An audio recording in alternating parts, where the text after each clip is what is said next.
Welcome to the show. I'm your host, Dr. Mike Wahl. Today we're delving into the world of Pilates and its benefits for physical and mental wellness.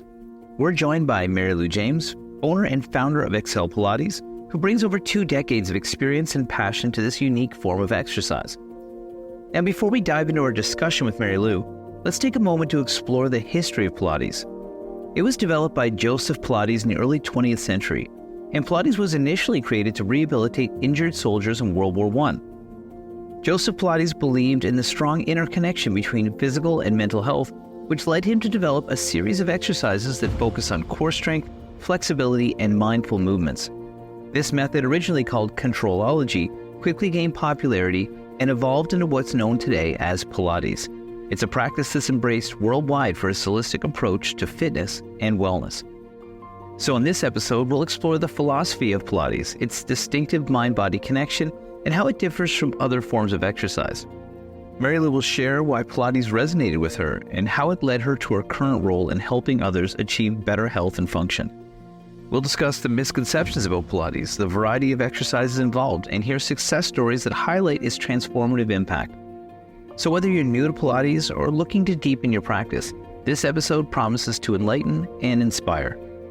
Let's get to our conversation with Mary Lou James, owner and founder of Exhale Pilates. Hi, Mary Lou. Welcome to the show. Hi, Mike. Thank you very much for having me. Well, this is a topic I'm really interested in learning about because I've obviously got a background in wellness, but I don't really know that much about Pilates. And I think that Pilates is something that people really love, and there's tons of benefit to it, but I don't really know that much. Maybe before we get into the what and the how, you can tell us a bit about yourself. Well, I started Pilates, I would say, about 22 years ago. I was actually living in South Africa at the time. And the job that I was doing at that time required me to have long, lean muscles, no bulk at the muscle. And I found that Pilates was the best type of workout for what I needed to be. I was doing some modeling at the time. And then I started taking the classes, and I just fell in love with Pilates immediately. I had a background in dance, always been athletic, did a lot of sports throughout my whole life. I was a runner for many, many years. Started as a personal trainer. When I moved to Toronto, I took a course at U of T, and then I started training clients here and there, focusing on developing, we're going to develop the glutes today, we'll work bis and tris, and started sort of that type of interest in training people to make them feel better, to look better, all of the above, right? And then when I started taking Pilates, I realized this actually makes a lot more sense. My body started to feel better. I looked better, and I had more awareness of my own body and my own posture and what I needed to focus on to make myself individually feel better and have less aches and pains, and continued from there. Brought me to where I am today, just trying to help other people have the same benefit that I had when I first started. Yeah, it's funny, eh? Sometimes your path chooses you, and when you find something that resonates with you, you just kind of run with it that way. And I think that's important for people to understand that all these different forms of physical activity have different philosophies around them. So if you were to summarize, what's the Pilates philosophy? What makes it unique when we compare it to other forms of exercise? Pilates is very much a mind-body connection. So the Pilates philosophy stems from actually a Roman motto, meaning a sound mind and a sound body. So your mind and your body are very much connected in each exercise that you are trying to accomplish. So if you are trying to just say do a squat or hold a plank, you're mindfully aware of which muscles you're trying to recruit for each exercise. So just say we focus on the breath, we take a big breath in. On the exhale, we engage our core mindfully before we try to do a squat. So there's just a different mindset of what is important in the body to use for each and individual exercise. And a lot of people will say it's core. Yes, it stems from your core, but there's a lot more to Pilates than just activating your core. Yeah, that's interesting because a lot of the exercises you said were explained, like for example, a squat or core exercises, they're kind of associated with other forms of physical activity too. But if you were to describe, just for the overall perspective of how a Pilates workout would run, to give people some context here that may not know much about it, what would sort of happen? How would the flow go?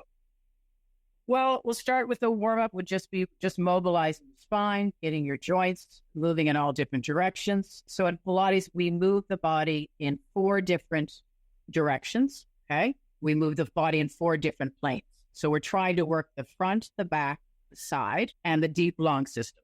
So we focus on moving the body in all of these different directions. It's unique in the fact that we're not just focusing on core, legs, upper body, shoulders. We're focusing on working the whole body. So we're integrating the whole body in each and every exercise we do.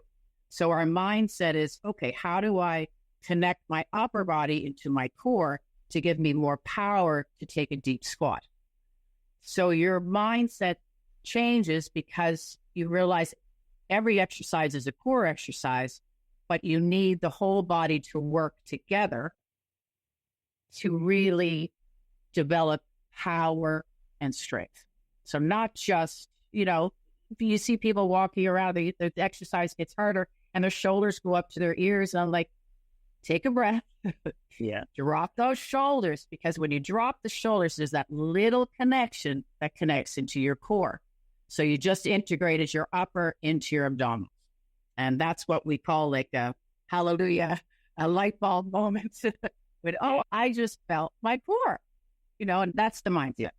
And that's interesting. It's very much a mindset. It's not about just accomplishing a certain amount of reps, lifting a certain amount of weight, doing a certain exercise. I feel like for some people that could be exceptionally valuable, especially I see a lot of people with injuries over the years and things like this. Can you give me an example of somebody you work with who really benefited? Because I feel like if you're listening to this, maybe this is making sense to me.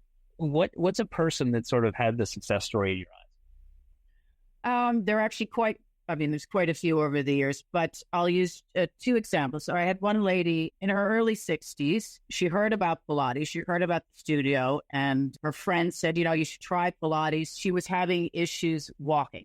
So her favorite hobby to do is to walk long amount of time, like for hours and hours and hours. And as the years went on, she was just really not able to walk anymore. She had a lot of aches and pains around her low back area, and her back would just kind of seize up, lock up. So she started taking Pilates here. She came into her former class, and as a teacher, I don't say much. I'm just watching her move, and she was very stiff. She had this, real deep curve in her low back. Her upper spine, which we call like a military posture, was very upright but very locked. No mobility in the hips, pelvis locked. Didn't move. Couldn't move at all. Some of the exercises, which is interesting, that most people would find hard, she found easy. Yeah. Other exercises that most people would find easy, she found really, really hard. So long story short, that was about 8 years ago. We still work together all the time. And Joseph Pilates' famous quote is, "You are only as young as your spine." And so you could be a 90-year-old and have a spine of a 40-year-old. I have a client. She's 92. It's amazing what she can do. I have young clients that are 30. They have very, very stiff spines, like a 90-year-old.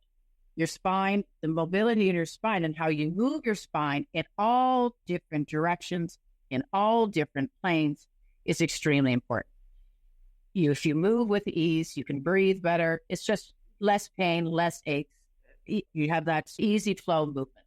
So I started working with her. We just started mobilizing her pelvis. So just moving her pelvis and her low back, just getting the hips unlocked, try to release some tension in the hip joints.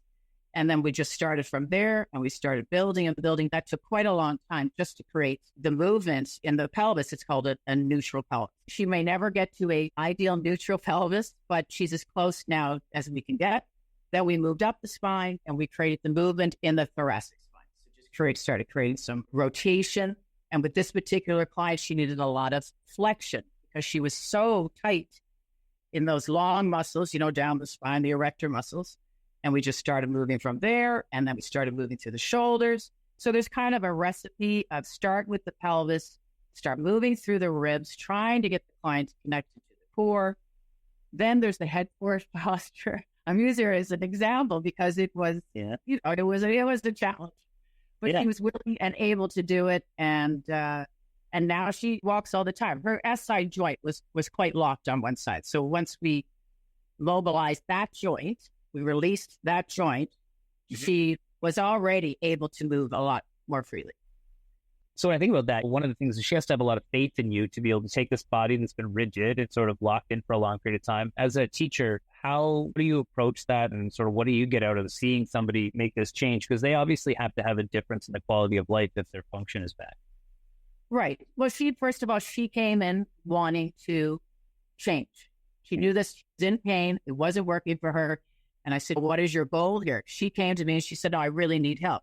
She said, I want to be able to walk again. I want to be able to move through life without pain. I'm 60 and I feel like I'm 90, And so I listen to the client first. I don't try to push anything. I don't criticize how they're moving. I don't say anything like that. We just sit, we chat.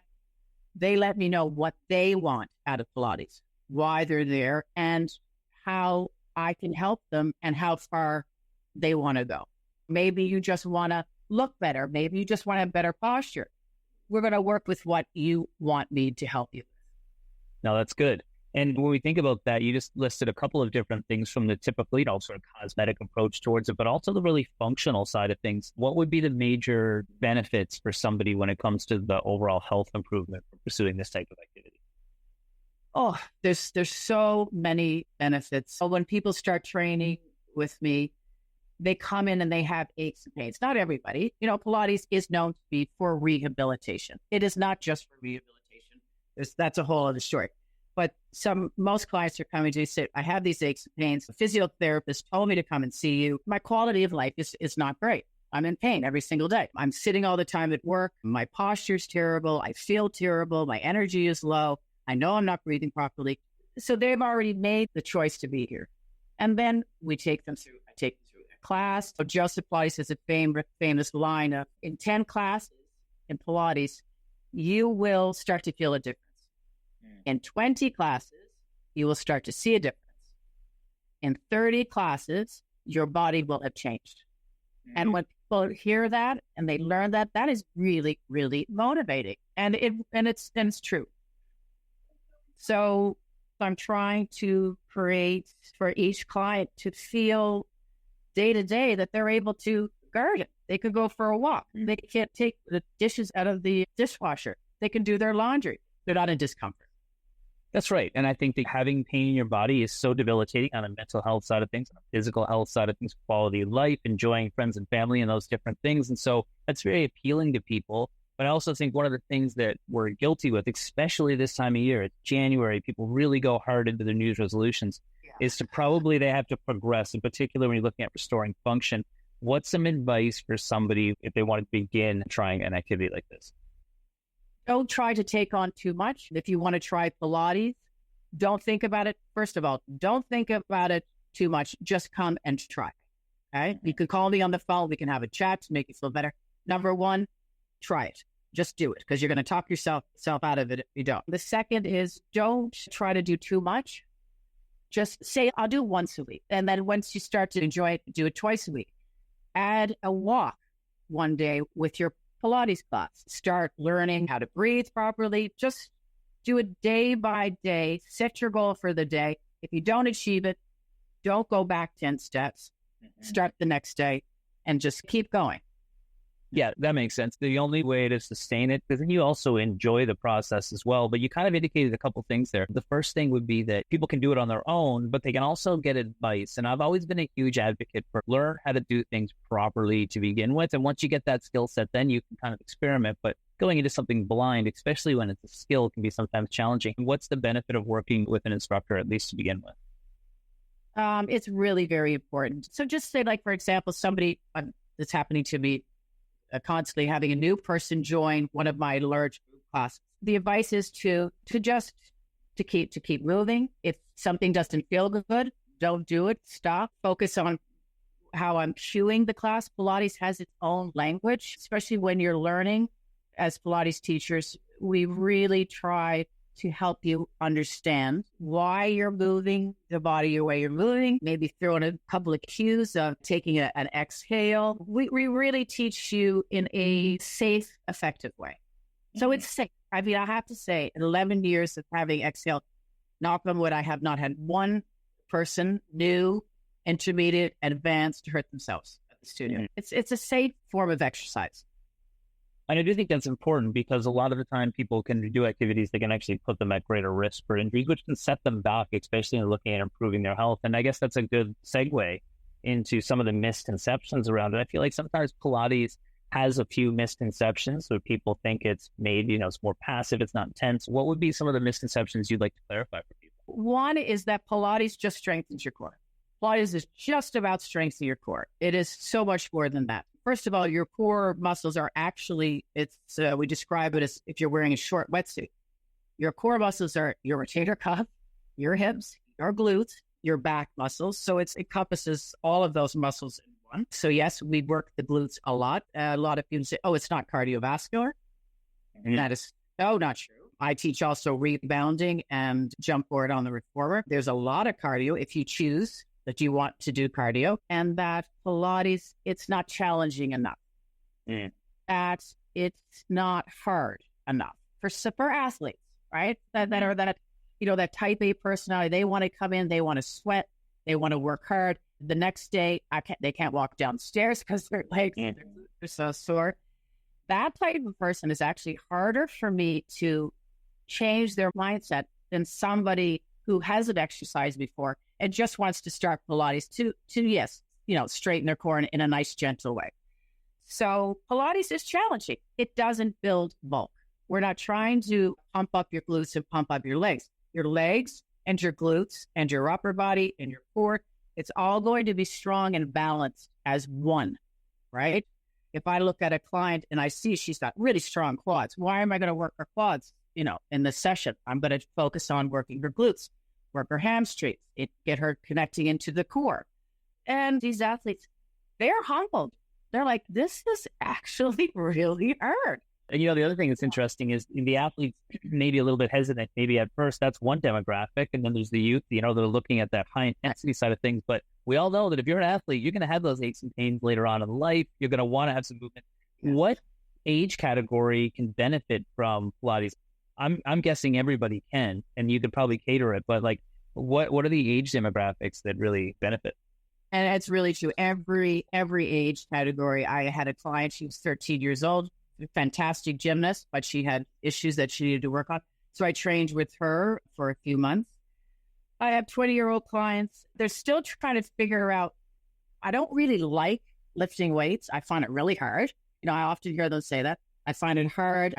I'm not very good at it. It hurts my back, it hurts my knees.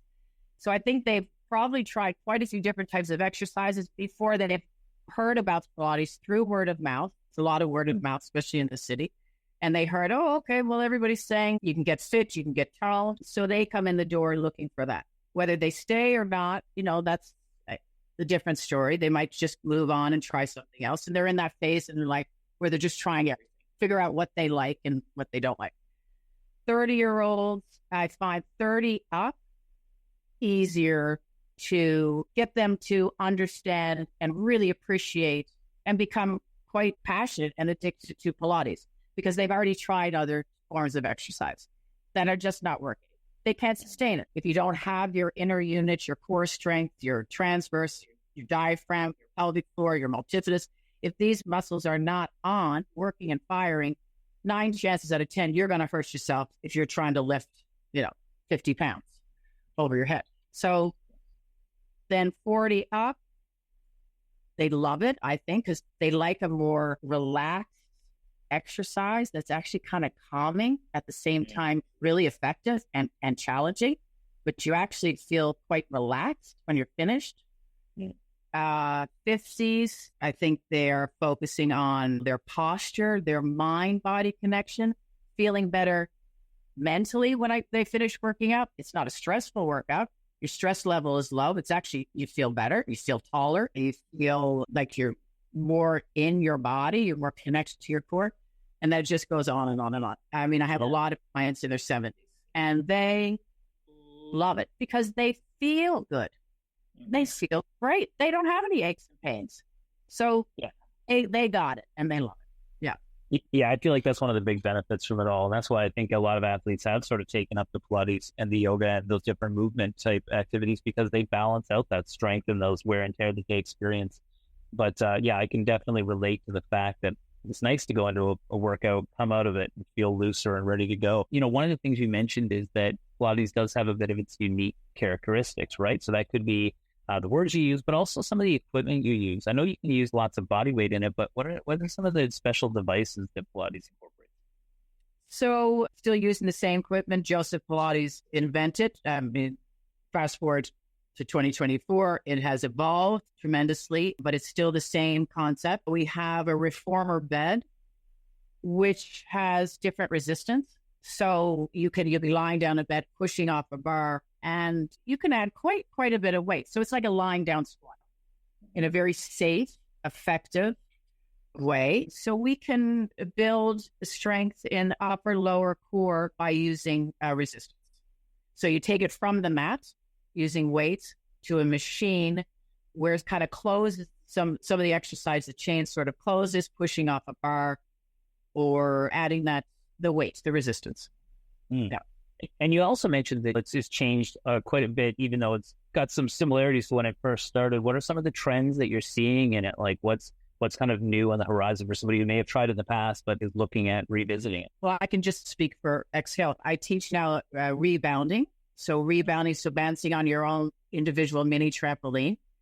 That is a part of Pilates because it actually is rehabilitation for your transverse pelvic floor strength. So it builds strength in your pelvic floor and your lower abdominals. Also, I teach Pilates with TRX, so using your own body weight. And now we just started using little basic ankle weights, wrist weights, 1 pound each. They've been around for a long time, but now they're much more comfortable when they were first invented. And it just gives you that little extra bit of weight to strengthen the muscles just a little bit more. Not so much new equipment. There are a few equipments here and there. There's a new foam roller now that has leg and arm straps attached to it. It looks interesting. I haven't brought it to the studio. Besides from that, not very much. That's good. A lot of things have been around for a long time, and the ain't broke, don't fix it. I remember some of the exercises I did when I first started in my basement lifting weights are still the ones. But one of the questions I always like to pick the brains of people that are doing this for a living, that have dedicated their career to it. How do you manage your day-to-day? So what does your typical day look like, being able to manage all the different, responsibilities you have as a business owner, but also being able to incorporate this into your life? The job is definitely very taxing on the body and on the mind. So I have very much a set routine. I am here 7 days a week, so I have to take care of myself in order to be able to help my clients mentally and physically. So I'm somebody who gets up very early, maybe around 5. I need 2 hours at home before I start my day. So I start my intention for the day. I'll have my coffee. I go through mind, body, sign my clients in for the day. I do have to do my Instagram posts for the studio, answer my emails. And then I take my bath. I do my own journaling, my own meditation to set my intention for the day, try to drink and hydrate. And then I start my healthy routine and then I go to bed very early. And I'm a big napper. I got an hour nap every afternoon, same time, religiously. And that gets me to the next part of my day, for the next evening set of classes and clients. Well, and that sort of leads us to this whole philosophical side of things. I think when anybody is like doing it themselves, but also working with other people and has a different perspective on like how other people's lives are as well and how they're trying to struggle to incorporate things in, what's your view on like work-life balance, or a term I like to use a little better is like work-life incorporation for people that are trying to fit in things that are good for them while they're being pulled in a million different directions? I guess at first, try to find something that you actually enjoy doing, right? If it's just taking a walk every day, being in nature, I find it's very, very helpful. I mean, I don't know anybody who said, I just walked in nature and I don't feel good after. I agree. I don't think I've ever heard that. I think the hardest part, just get up and do it and go. And then once you start that routine, you're not going to feel the same if you don't do it. So it becomes a part of your mental, physical well-being. You feel better. So especially thinking about January for people who maybe never exercised before, or especially after COVID, they're in a rut and they just cannot get back to moving. You got to just take that first step. because it's not going to get any better. It's only going to get worse, right? You got to take just that first step. And I would literally say, don't try to, I'm going to go walk for an hour and a half. Go for a 10-minute walk. Just go for a 10-minute walk, or put on a YouTube video at home that just talks about breathing, just anything to not think about why you shouldn't be doing it. Think about all the aches and pains. Yes, we have aches and pains, but they're only going to get worse. Just start moving.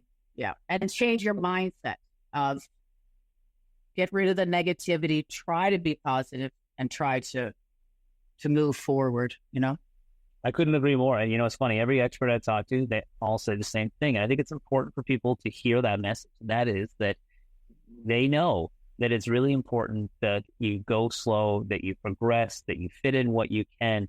And I think people stress out a lot about all these expectations that we see on social media, expectations in the media. And that's one of the things we try and clarify in the show.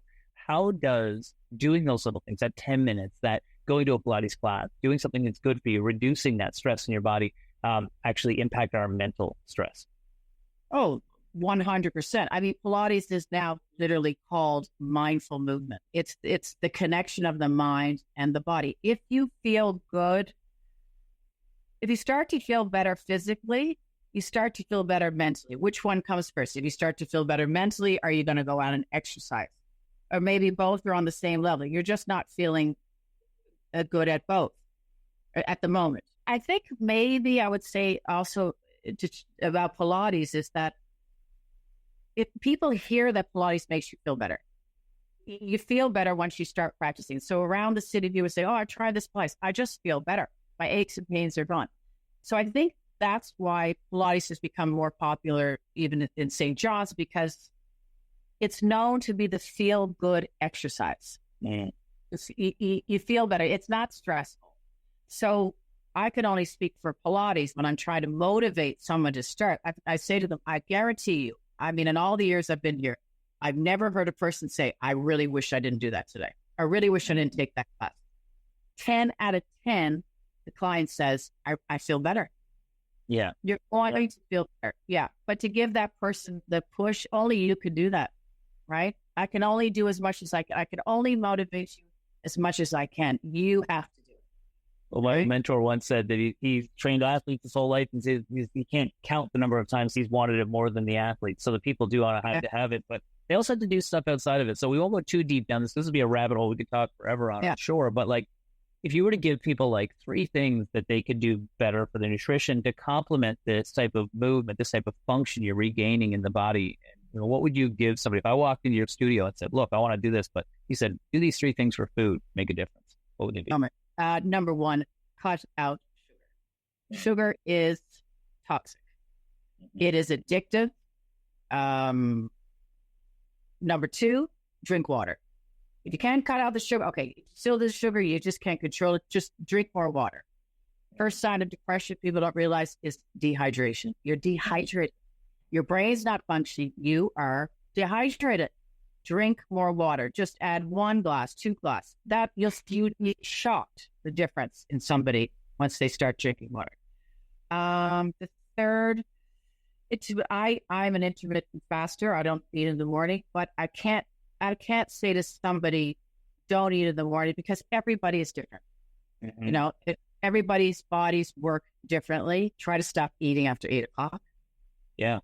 Yeah, that's a big one, especially the wrong foods, right? Yeah. Oh, yeah. Yeah. But I'm not going to lecture. Stop eating the potato chips. The more I say it, they're probably going to want to go home and eat potato chips right after I said it. Right. Yeah. Also, one thing, you got to read the room. So you got to get to know that person. As I get to know you, I kind of started to understand who you are as a person, what might work and what might not work with you. You got to know your client individually. So, well, that's right. Yeah.